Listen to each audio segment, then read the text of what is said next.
El rock and roll ha atravesado por una serie de estilos y no deja nunca de cambiar. Cada año se ofrecen como un par de versiones nuevas de lo que es o de lo que debiera ser el rock and roll. Pero hay algo que no varía en estos últimos 30 años, y es que el rock and roll ha supuesto la posibilidad de recuperar el uso de la música para la cotidianidad y ofrecer a las clases trabajadoras de todo el mundo la posibilidad de experimentar, de incidir en la transformación de su medio, cosa que antes estaba reservada exclusivamente a las élites, ¿no? ¿Y cómo fue concebido el disco? ¿Es una obra colectiva? ¿Cómo surge una canción? Básicamente, un disco entero? básicamente es una obra colectiva, y esto tiene una gran importancia porque nosotros estamos tratando de rehuir un poco la inercia un poco de los criterios de la imagen artística convencional en Occidente, y estamos tratando de construir aparatos o dispositivos que puedan generar energía y comunicarlas con el exterior, comunicarla al exterior, ¿no? Y esto solo se puede hacer colectivamente, ¿no? Entonces, bueno, las canciones en concreto de este último álbum se han gestado en el viaje, en la vida un poco rutinaria y conjunta. Lo que pasa que para hablar de rutina quizá no fuese lo más indicado hablar de lo que nos ha ocurrido en los 2 últimos años, porque está lleno de cosas muy agitadas. Lo mismo teníamos subidas de una euforia tremenda, tanto en la carretera como en los escenarios, como en los periodos de preparación del trabajo, como caes en al no tener referencias, al estar trabajando en un terreno virgen, por así decir, caes también en unas tremendas depresiones porque te sientes aislado, ¿no? Y de alguna manera los medios no te favorecen ese trabajo experimental. ¿Tú crees que están sentadas ya las bases de la existencia de un rock español, o que sigue siendo un apéndice del movimiento rockero internacional? Bueno, las bases están empezando a sentarse ahora. La expectativa está ahí desde hace ya bastante tiempo, desde el exterior, porque de alguna manera el rock anglosajón ha gastado ya muchas fórmulas. Y por todas partes se espera como una especie de particular incidencia del área latina en la renovación del rock internacional. Pero esto es todavía solo una expectativa, porque para que esto suceda hace falta que primero solidifiquemos una manera de producir en el interior, sin acogernos a las facilidades de la inercia ya de un espectáculo que tiene sus modos de sobrevivir desde hace mucho tiempo, ¿no? Pero que son modos un poco de alguna manera del mercado subdesarrollado, ¿no? Ahora necesitamos generar un circuito completamente nuevo, una manera nueva de contactar con la gente.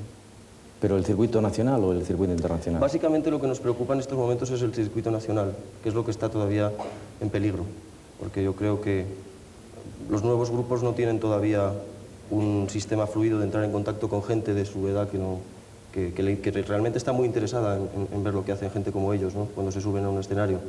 Y por ahora solo existen medios para reproducir, digamos, una selección muy cuidada y apartada, digamos, de los peligros de la incertidumbre adolescente, para que el producto llegue normalmente controlado. Esto es un mecanismo lógico de la industria, y de alguna manera es normal que las cosas sucedan así.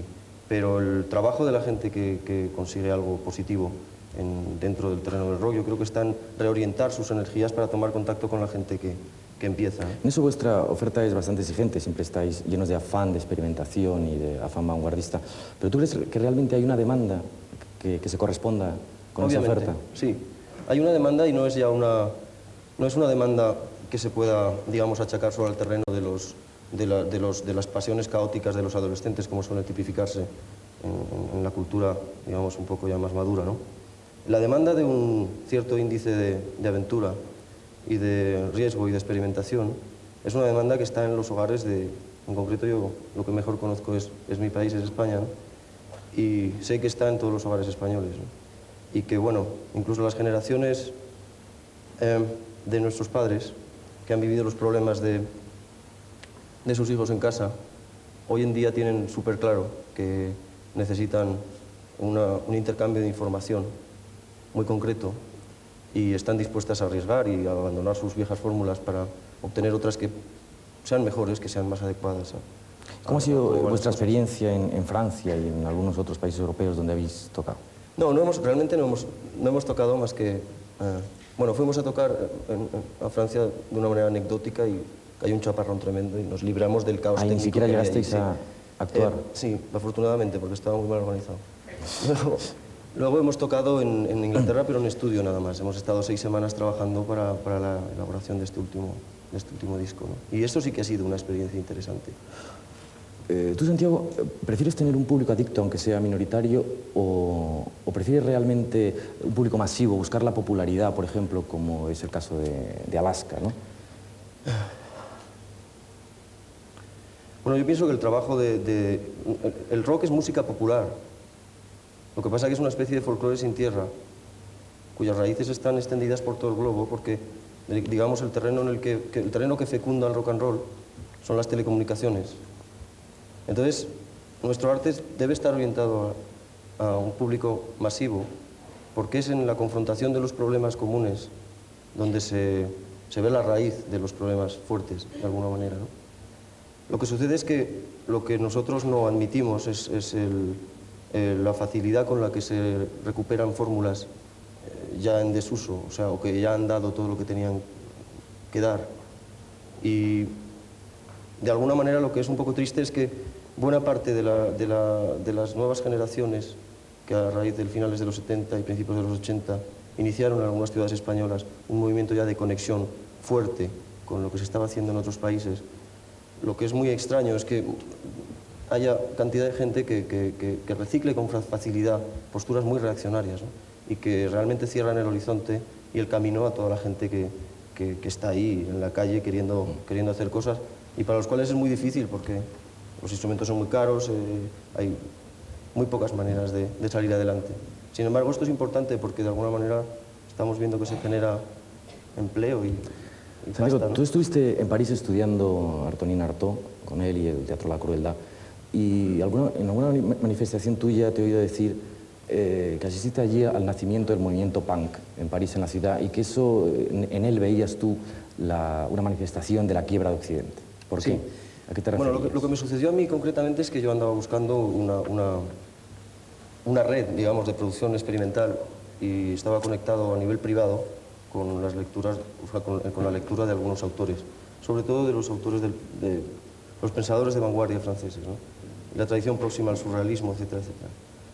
Pero una vez allí me di cuenta de que este trabajo se quedaba demasiado encerrado en la tradición de las élites europeas y que de alguna manera incluso el trabajo de los surrealistas era un trabajo muy reducido en ese sentido, que digamos la perspectiva del rock era mucho más amplia porque permitía plantearse la ruptura de los límites formales del sentido y la significación tradicional que se ha impuesto a través de los poderes públicos y la religión en Occidente, permitía plantearse esa quiebra en el terreno en la calle, como te decía antes, ¿no?